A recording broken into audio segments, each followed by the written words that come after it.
Hello guys. From our previous talking about the plane wave propagation in lossy material, and specifically the material which have high conductance properties, or what we called good conductor materials or perfect conductor materials, where the electric field or the magnetic field effect will be just on its surface, because the electric field or the magnetic field or the electromagnetic wave will be high degraded when they try to penetrate or to travel inside such material. So according to that, almost the electromagnetic energy will be utilized where on the surface of such material.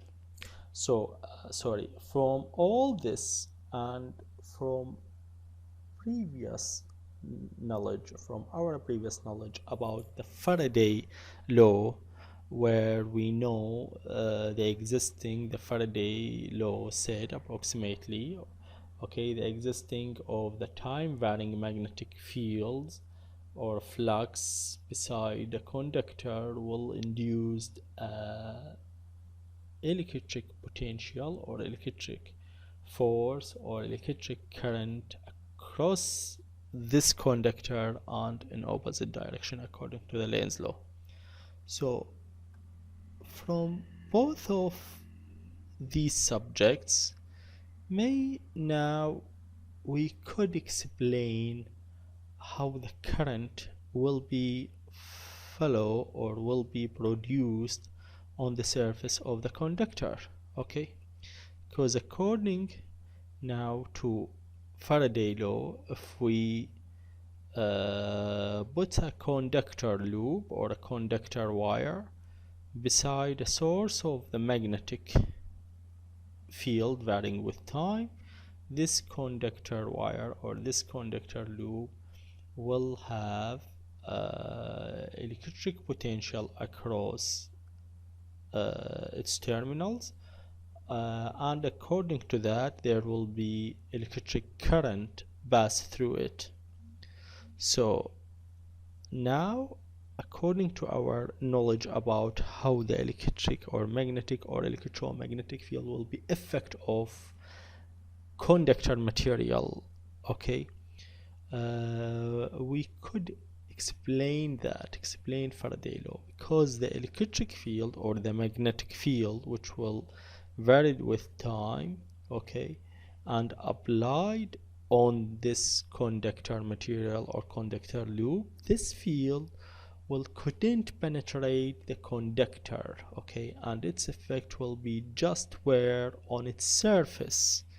That's according to the high conductance material properties of this material, and according to that there will be high attenuation and high degradation, okay, facing the magnetic or the electric field, the applied magnetic field.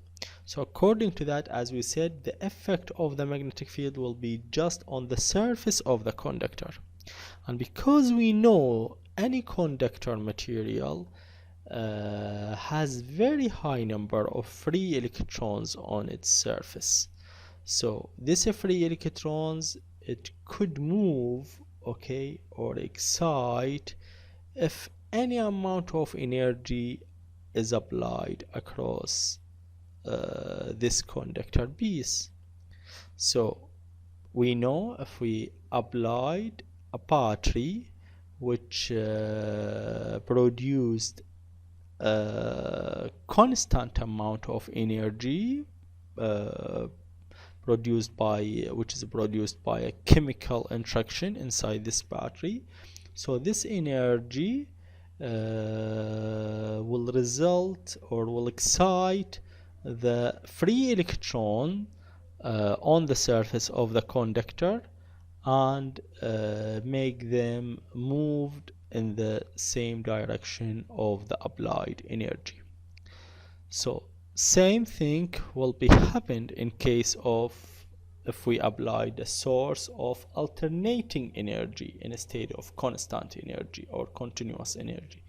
This alternating energy, it could be magnetic field varied with time, okay, and this magnetic field will produce electric field or potential varied with time also across the conductor, and that will excite the free electrons on this conductor, but this excitation, okay, will be distributed in non-uniform shape but in exponential shape, where the maximum number of free electrons will be excited on the surface and minimum number of electrons will be excited on the axis, okay.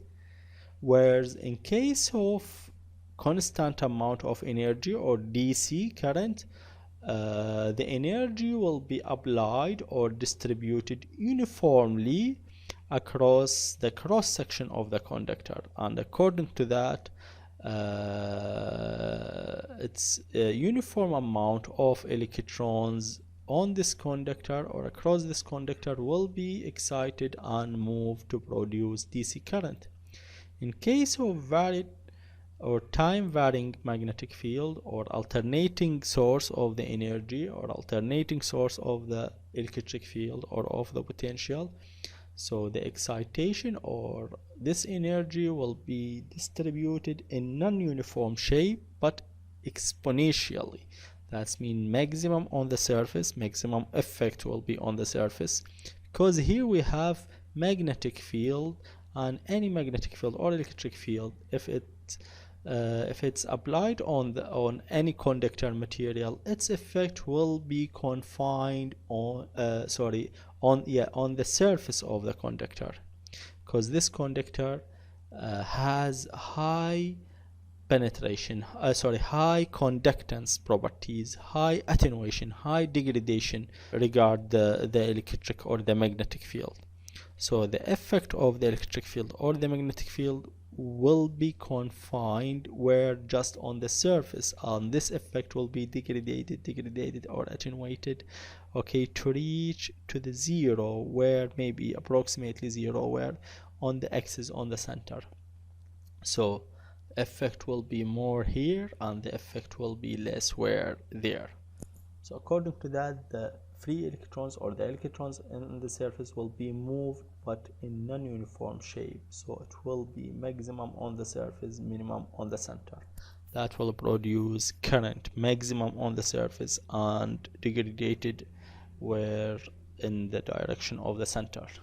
And according to that, the current density in case of DC will be constant, and in case of the AC or time varying will be varied with the time and also with the space, with the shape of the cross section. So we know also the current density J, it's equal to the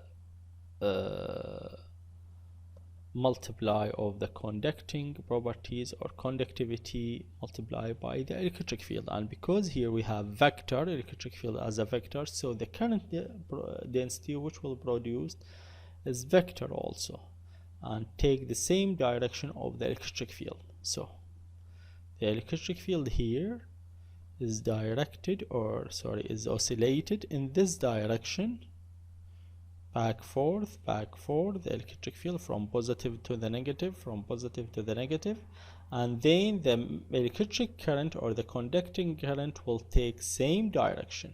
Okay, this is current, or this current will take same direction according to this relations also. Okay, and here we could see it, this is the direction of the electric field and the direction of the current also, and this current will be degraded when we go in the direction of the center of the conductor. Good. So according to this relation, we could find now, by substitute the electric field by its general expression which we know, the amount of the electric field multiplied by the attenuation coefficient, attenuation function multiplied by the imaginary or the complex exponential phase function. Okay, so if we just substitute this expression of the electric field here, we could find, and we will take, just for more simplicity, just the x component, that's mean the electric field which oscillated in x, and according to that the current here, conducting current, oscillated in x also and directed in z. So here, if you need, so let me show you here. This is the electric field oscillation, okay, and this is the electric field direction of propagation. Now here, this source, it could be considered a source of the electromagnetic wave. So please just note the movement, maybe. So this is the electromagnetic wave, this is the oscillation of the electric field, and this is the direction of the propagation, and this oscillation of electric field is applied on this current, on this conductor. Here maybe this is the oscillation of the electric field, okay, applied in this direction, in the z direction. This is the z direction, the direction of the applied of electromagnetic wave or electric field. And so this is the direction of the oscillation, okay. The direction of the oscillation is x of the electric field. The direction of the oscillation of magnetic field is y. Z is the propagation direction, okay. This is the applied of the electromagnetic wave. So when the electric field is going in the z direction, propagate or travel in the z direction, it will be degraded according to the attenuation or degradation of the conductor. So when we go more and more in z direction, trying to reach to the center, from the surface to the center, from the surface to the center, we will see attenuated, the electric field will be attenuated to the minimum value, and according to that the excitation of free electrons here will be minimum. But on the surface the electric field will be oscillated by the maximum activity, maximum value, so there will be maximum number of free electron will be oscillated here, okay. So same direction of the oscillation of the electric field will be, or the direction of the oscillation will be, electric field will be the direction of the current. The current will take the same direction of the oscillation of the electric field, okay. So this is the current density, and it could be simplified to be in this formula, and its unit ampere per area unit square, for example meter square. So from the current density, of course, we could find current by take the integration between the current density and the integration for the current density to the area of the conductor. The area of the conductor here represented by its width, this width, okay, the width, and the depth of the electric field, the penetration depth which the electric field will try to penetrate, okay. So the width is constant and the depth will be varied according to the attenuation properties or the conductance properties of the material. So according to that we need to make integration, okay, between, for the current density to the area which this electric field will be penetrate. This area is width multiplied by the depth, and the depth here z direction and z from 0 to infinity according to the effect of the electric field. So finally we could find, this is the, this is the amount of the current which we produced, J naught or A naught or I naught, it's depend on the E naught, on the maximum amount of the electric field multiplied by the width of the surface or of the conductor. And in case of cylindrical, this width we know, sorry, this width is represented here, this dimension or this dimension, okay, this dimension. So if we just compare this dimension with circular or cylindrical conductor, we could replace this width by 2 by a, okay, circumference of the conductor. So according to that, this is the amount of the conducting current, okay, follow on the surface of the conductor or cross section of the conductor, overall cross section of the conductor. So we know also the electric field along the conductor will produce a potential, and the potential it's equal the electric field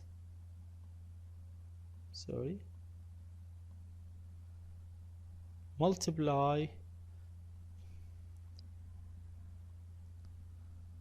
by the length or the distance between the two terminals of this conductor. If we applied an electric field across the conductor, so the potential between the two terminals of this conductor is equal to the electric field multiplied by the distance of or the length of this conductor.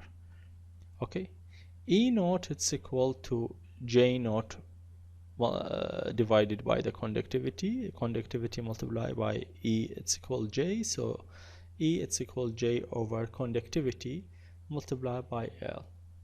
And now we know the ratio between,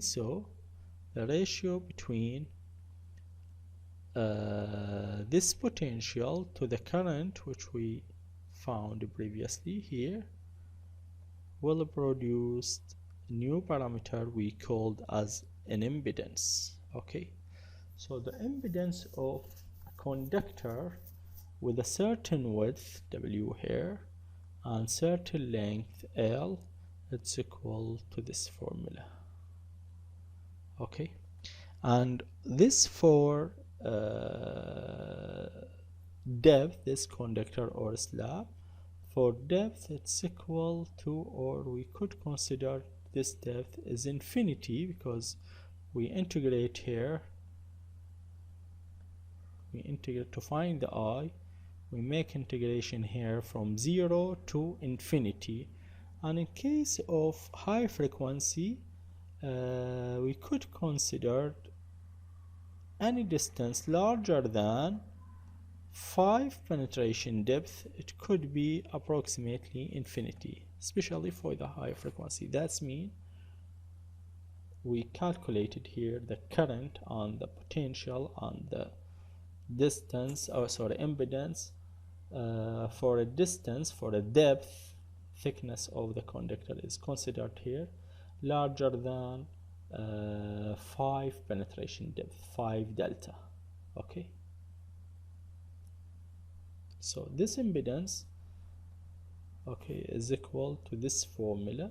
So it's a proportional with length of the conductor and inverse proportional with width. So if we have conductor with a smaller width, we expect the impedance will be increased, and if it's also its length, the length of the conductor is increased, increased, the impedance will be increased.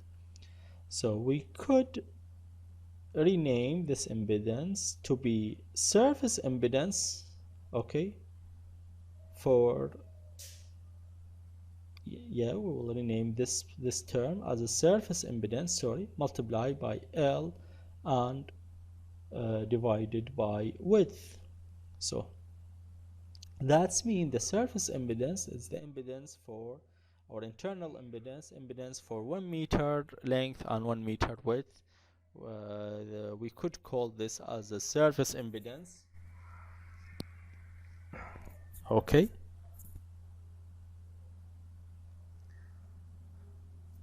and the surface impedance contains a real part and imaginary part. And the real part, it could be considered as a real resistance which will resist or response the applied current, and imaginary resistance which represents the stored energy. Sorry, the real resistance represents the attenuated energy. The energy or the current will be attenuated by the conductor, the resistance of the conductor, and the imaginary part represent here the inductance, or how much energy will be stored as a magnetic field where around the conductor itself. Okay, and we know as inductance effect or inductance, surface inductance. So we have surface resistance and surface inductance. Surface resistance represents the real resistance which will constitute attenuated the current passed through it, and here the inductance, surface inductance, represent how much energy, how much current will be stored inside or around the conductor as a magnetic field. So it measured or calculated by Henry.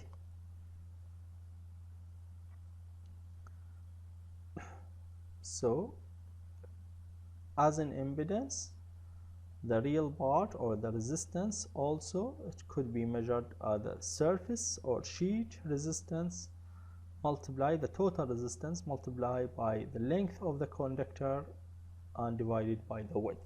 So now if we have a conductor cable, its surface resistance could be calculated by 1 over its conductivity multiplied by its penetration depth, or it could be calculated, this is the sheet resistance or surface resistance multiplied by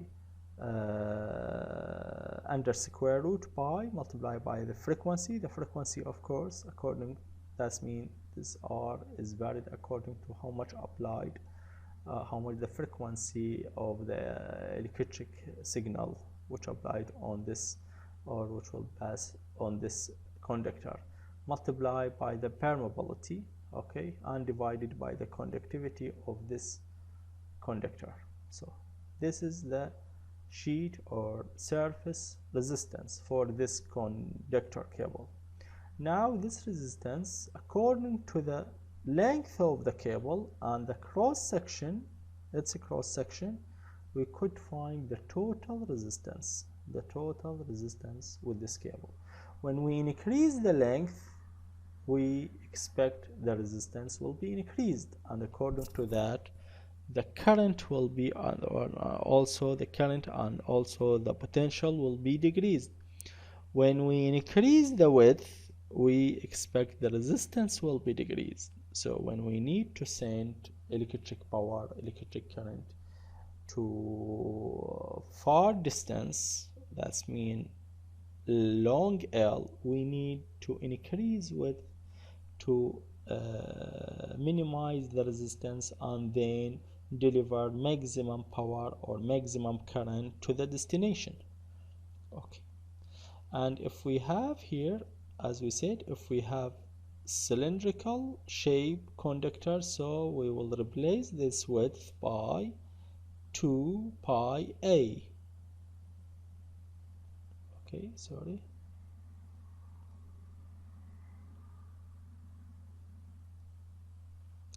will be replaced by 2 pi a, and here divided, if we need to find the resistance per unit length, L will be put here to divide it. This is so here we will get resistance by unit length. Okay, so then we could multiply this by any length we needed for this cable and find the total resistance. Okay, and also if we have coaxial cable, so we could find the resistance for the core to the plus the resistance, summation of the resistance of the core and the resistance of the sheet. Okay, this is the resistance per unit length for the core plus the resistance for the sheet. This is the case of the coaxial cable. So we need to find the resistance of the sheet or the shield and the resistance of the core to find the total resistance.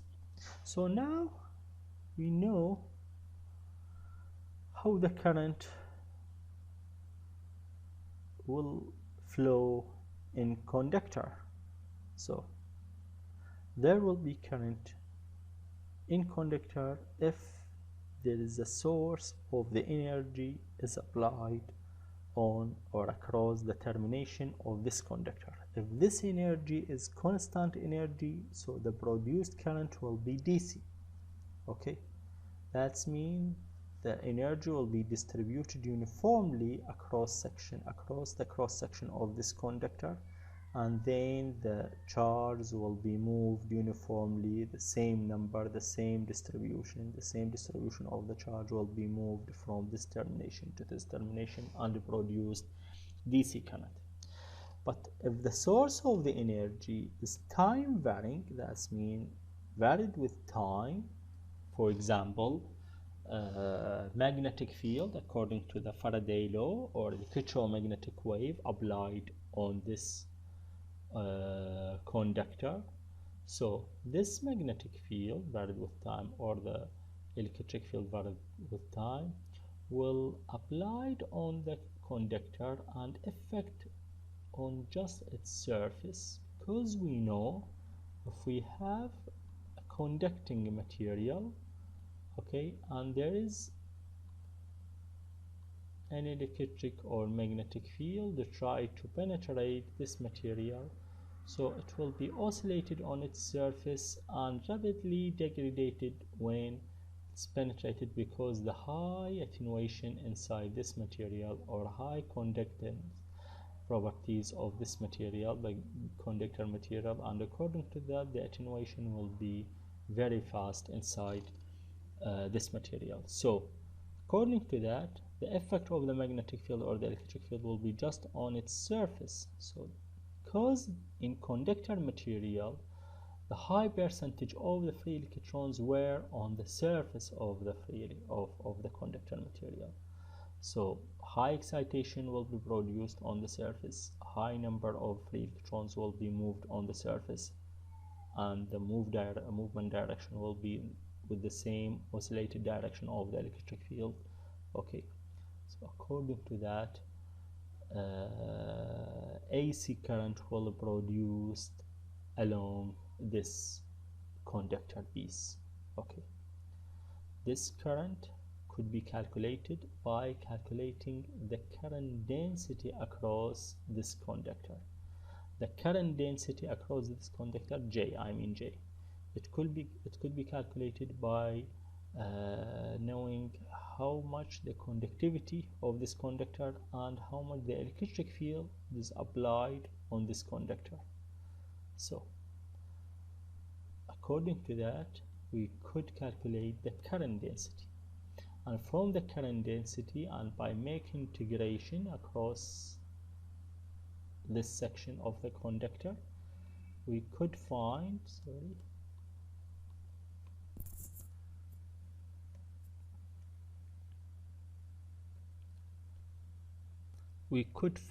the current. Okay, and also we could find the potential by knowing the length of the conductor and the applied electric field, and from these two parameters we could find the impedance, which represent the properties of the material against the applied electric signals. Okay, so the impedance we know, which will produce from the electric circuit, we know the impedance represent real resistance and imaginary reactance. So, and in case of the piece of the conductor, this imaginary reactance will take shape of inductance. The real resistance represent the real attenuation for the current, for the electrical signal, and the imaginary inductance represent the stored energy, the energy which will keep inside the or around of the conductor as a magnetic field. Okay, so from all this analysis we could calculate it or modeling the impedance of the conductor, and then its resistance and its reactance, or for more specific inductance. Okay, and how we calculated if in case of cylindrical shape or coaxial shape, and that's it. Okay, see you later. Goodbye.